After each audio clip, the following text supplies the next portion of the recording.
Assalamualaikum warahmatullahi wabarakatuh. Salam sehat, salam pendidikan untuk semua Bapak Ibu yang konsentrasi dan fokus dengan persoalan pendidikan. Saya Erman Hubu dari tim pengembang kurikulum provinsi hadir bersama Bapak Ibu dalam konten dialog pendidikan seputaran kurikulum merdeka. Bapak Ibu sekalian, saat ini kita dari tim pengembang kurikulum Provinsi Gorontalo memprogramkan untuk menayangkan konten-konten yang berhubungan dengan kurikulum merdeka melalui live streaming YouTube. Dan saat ini kita bekerja sama dengan Studio Marisapa Man 1 Kabupaten Gorontalo. Bapak Ibu sekalian, pagi ini hadir bersama saya Ketua Tim TPK Provinsi Gorontalo dan juga Wakil Ketua sekaligus narasumber pada pagi hari ini. Kita sapa dulu Bapak Ketua TPK Provinsi Gorontalo, Bapak Dr. Roni Bau. Assalamualaikum Pak Dr. Waalaikumsalam warahmatullahi wabarakatuh. Bagaimana Pak Dr. kabarnya, sehat? Alhamdulillah sehat. Bapak Ibu sekalian, Pak Dr. Roni Bau ini sekaligus sebagai Kepala Man 1 Kabupaten Gorontalo. Jadi beliau ini adalah Ketua TPK Provinsi Gorontalo, juga sebagai Kepala Madrasah Alia Negeri 1 Kabupaten Gorontalo.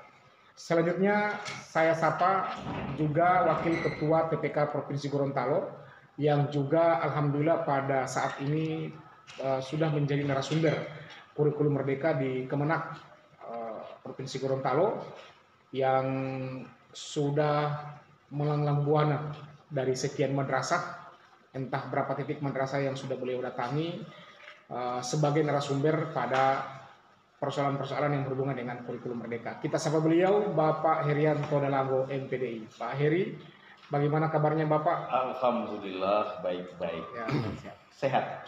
Untuk ke depan Pak Heri ini kita sapa beliau supaya lebih singkat karena namanya Herianto Dalango, kita sapa beliau Pak Ringo, narasumber kurikulum merdeka. Ya, Bapak Ibu sekalian, yang saat ini sementara menyimak live streaming YouTube melalui Studio Marisapa Man 1 Kabupaten Gorontalo, sebagaimana di Mukaddimah saya sampaikan tadi bahwa tim pengembang kurikulum provinsi mulai pekan ini itu akan memprogramkan tayangan dialog pendidikan yang berhubungan dengan kurikulum merdeka. Dan pada pagi ini atau pekan ini kita akan mengulas kira-kira seperti apa dan bagaimana kurikulum merdeka itu melalui awalnya adalah capaian pembelajaran. Namun sebelum saya ke sana, kita menyimak dulu arahan sekaligus harapan yang akan disampaikan oleh Ketua TPK Provinsi, Bapak Dr. Roni Bau. Kepada Pak Dokter, disilakan. Baik Pak Eman, terima kasih Pak Ringo. Ya. Assalamualaikum warahmatullahi wabarakatuh. Salam.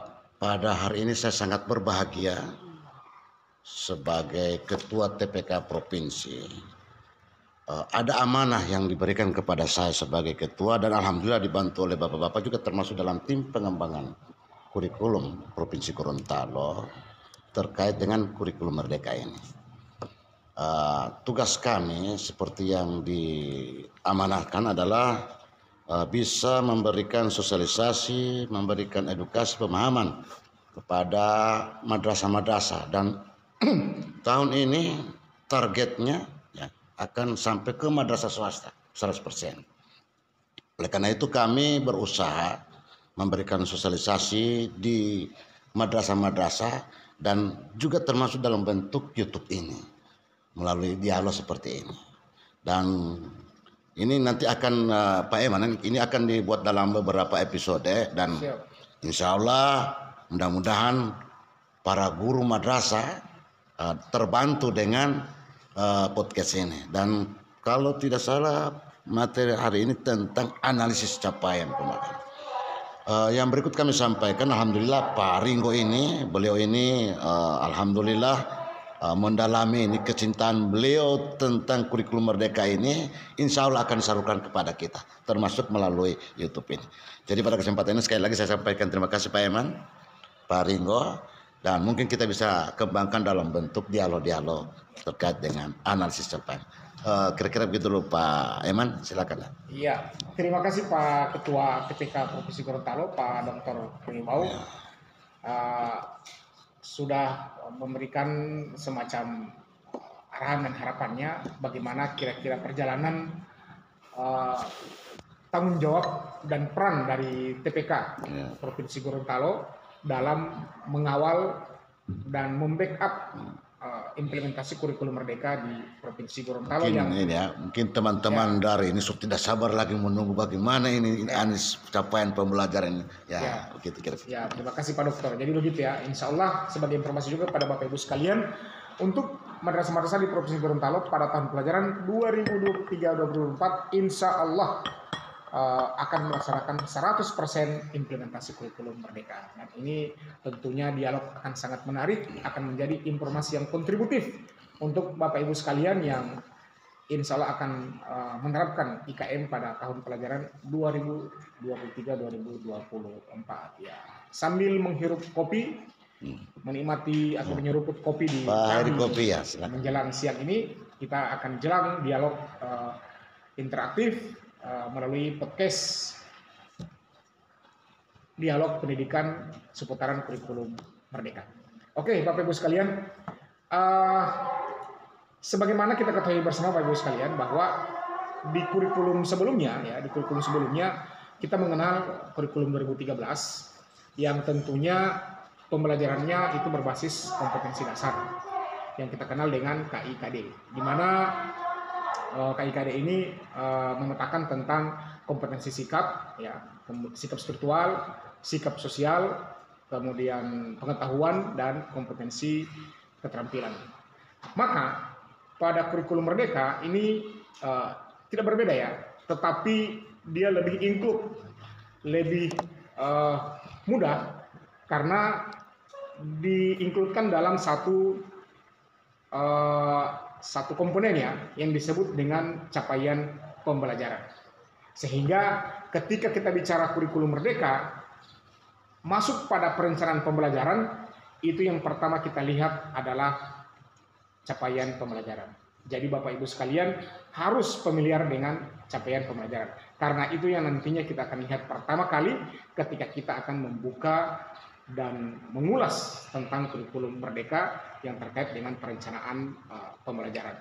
Nah, Bapak Ibu sekalian, sebagaimana kita ketahui juga bahwa capaian pembelajaran ini merupakan kompetensi pembelajaran yang harus dicapai oleh peserta didik pada setiap fase, di mana dimulai dari fase fondasi PAUD, kemudian pendidikan dasar dan menengah yang disusun setiap mata pelajaran. Nah, selanjutnya pada regulasi BSKP atau Badan Standar Kurikulum Asistensi Pendidikan nomor 033/2002 itu sudah tertera capaian pembelajaran untuk mata pelajaran umum. Kemudian untuk capaian pembelajaran mata pelajaran agama itu pada Kepdirjen Pendis nomor 3211 tahun 2020. Pak Eman, jadi saya potong dulu. Berarti ini ya, kalau dulu namanya KIKD, sekarang sudah CP ya. Pada basic kurikulum 2013.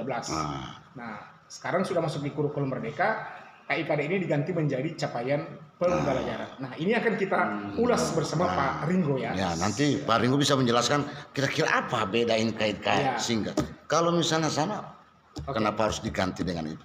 Ya, jadi begitu Pak Dokter. Nah, oleh karena itu pagi ini kita akan mendengarkan langsung kira-kira di capaian pembelajaran itu apa dan bagaimana secara konseptualnya. Apa yang akan dilakukan oleh guru ketika sudah melihat CP ini. Karena capaian pembelajaran ini diturunkan langsung dari pemerintah yang melalui BSKP 033 tahun 2022 untuk mapel umum dan Kepdirjen Pendis nomor 3211 tahun 2022 untuk mapel agama. Mungkin juga itu ya, KIKD juga kan juga dari pemerintah itu. Ya. Nah, kira-kira apa yang membedakan dengan ini ya? Kira-kira begitu ya. Oke, jadi secara detail untuk 30 menit ke depan kita akan dengarkan kira-kira bagaimana ulasan Pak Ringo tentang apa dan bagaimana capaian pembelajaran. Silakan Pak Ringo, sebelum Bapak mengulas, Bapak minum kopi dulu. Seruput kopi dulu supaya lebih santai. Terima kasih. Ya, terima kasih Pak Herman. Yang saya hormati Pak Ketua TPK Provinsi, Pak Dr. Roni, Pak Sekretaris, sekaligus host pada sesi kali ini, Pak Herman Hugo. Bapak Ibu sekalian, para pemirsa, saya ingin memulai dari bagaimana capaian pembelajaran yang kira-kira selama ini terdengar atau boleh kita bisa membuat sesuatu yang baru dengan melakukan pembelajaran lewat daring, lewat berbagai macam referensi dengan banyak media-media yang bisa kita bisa jadikan sumber belajar. Dari capaian pembelajaran yang Pak Herman sudah ulas dari awal tadi, bahwa nanti capaian pembelajaran ini masing-masing mata pelajaran punya rujukan capaian pembelajarannya. Sudah disampaikan tadi, untuk mata pelajaran umum bagi guru-guru madrasah bisa mengambil capaian pembelajarannya dari pemerintah, dalam hal ini dari keputusan Badan Beskap Provinsi pemerintah Kemdikbudristek nomor 033. Untuk mata pelajaran pendidikan agama dan bahasa Arab di Kepdirjen 3211 tahun 2022. Apa sebenarnya yang tertuang dalam CP itu? Nanti Bapak Ibu ketika melihat CP itu tidak langsung harus melihat capaian pembelajarannya yang dia di tiap fase. Harusnya ketika Bapak Ibu akan melihat CP, Bapak Ibu harus membaca dari awal, karena ada 5 komponen CP di masing-masing mata. Komponen pertama. Sebentar Pak, berarti Kementerian Agama juga sudah punya CP? Ya, gitu? tetapi CP yang dikeluarkan oleh pemerintah dalam hal ini Kementerian Agama hanya khusus mata pelajaran PAI dan bahasa Arab. Dan ini mungkin ada 5 komponen. Sebentar, nanti 5 komponen ini kita akan urai masing-masing jika ada waktu ke depan. Karena sekali lagi sekedar informasi ke pemirsa, ini per episode. Episode awal kita adalah capaian pembelajaran. Nanti episode berikutnya kita bagaimana menyusun tujuan pembelajaran. Berikutnya adalah menyusun alur tujuan, modul ajar, dan bagaimana kita sampai selesai dengan proyek penguatan profil pelajar Pancasila. Ya. Saya kira ini nanti kita akan. Pak Ringo, terima kasih.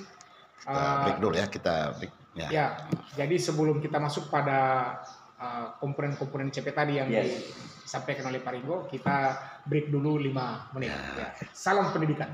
Salam.